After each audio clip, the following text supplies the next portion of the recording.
Historians offer different theories for the collapse of the Mughal Empire.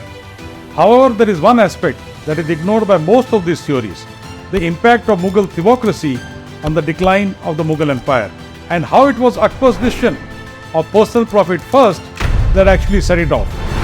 Namaskar. My name is Ajay Sharma. Welcome to a new episode of the Kafirnama.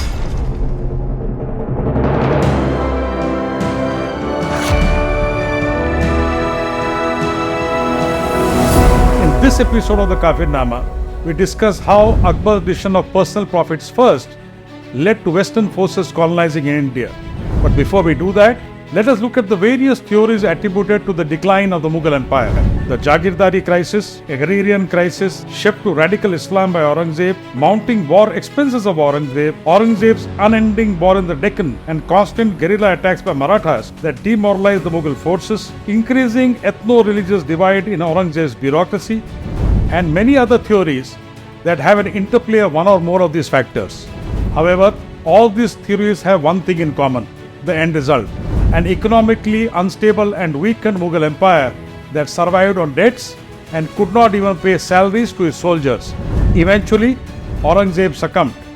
In 1690, he issued a farman that gave preferential trading rights to the British East India Company in Bengal. Effectively, he was surrendering financial sovereignty in Bengal to the British. Bengal was then the most profitable region in the Mughal Empire. So you could say that Aurangzeb's action was actually the beginning of the end of the Mughals in India.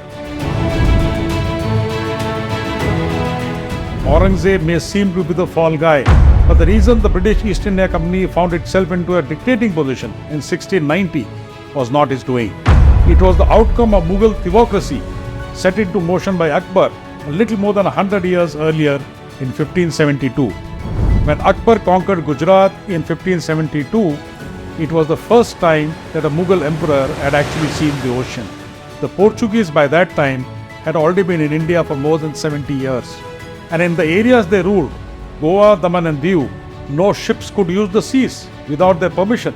The Portuguese issued sailing passes to ships which had strict conditions on cargo, number of people on board, destinations. Any violation of these conditions led to an attack on the seas on the ships by the Portuguese Armada and seize and plunder of the cargo.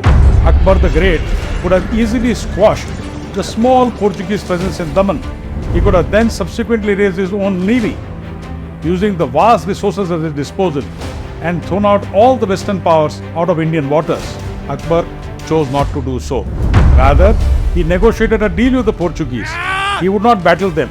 In return, the Portuguese would give safe passage to the ships that Akbar soon planned to put to sea to do trade with the Red Sea ports. Akbar had obviously seen the kind of money the Baniyas were making by trading with the Red Sea ports with his own eyes.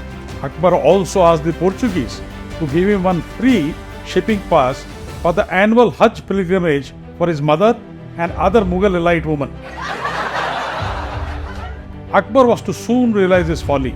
So too would the rest of the Mughals after him, but they were too bitten by the easy fruits of thievocracy, and they were absolutely shameless in facing his consequences, if they could make a few bucks on the side. Akbar's family had to wait for a full year in Surat before they could get permission to do the annual Hajj pilgrimage. Eventually, the Portuguese granted permission, but only after the Mughals handed over Buxar, present-day Valsad, to the Portuguese as security for the journey. How more humiliating could it get? In 1613, the Portuguese seized the Rahimi, a ship owned by Maryam, Jahangir's mother, and towed it off to Goa with passengers and cargo. This is despite the fact that the Rahimi had a proper shipping permit from the Portuguese. The English were not to be left behind. The English captured a fleet of ships that were carrying goods that belonged to Jahangir.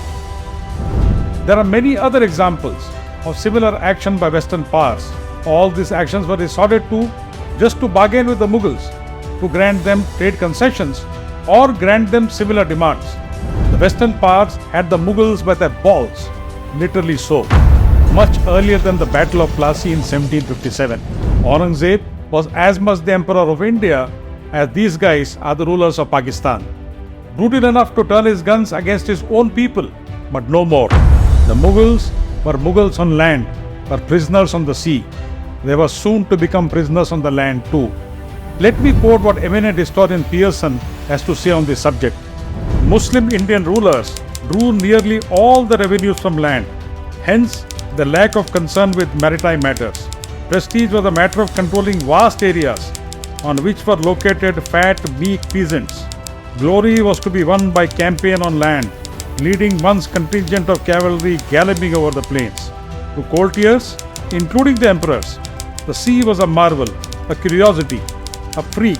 This was not an arena where power and glory were to be won.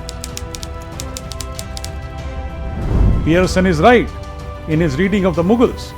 However, the Mughals were not averse to using the seas when it came to making private monies. Please note that even as Aurangzeb was signing off financial sovereignty of the Mughal Empire in Bengal to the British, his private ships were still plying trade on the Red Sea route and making personal profits for him. Now imagine, what if Akbar had put up a strong navy and nipped the western parts in the bud? The history of the Indian subcontinent, maybe even the world, would have been different. For better or for worse? That's a different debate.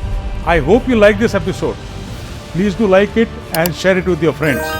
Also, please subscribe to Kafirnama. You will get regular notifications on all our new episodes and series as we launch them. Jai Bharat!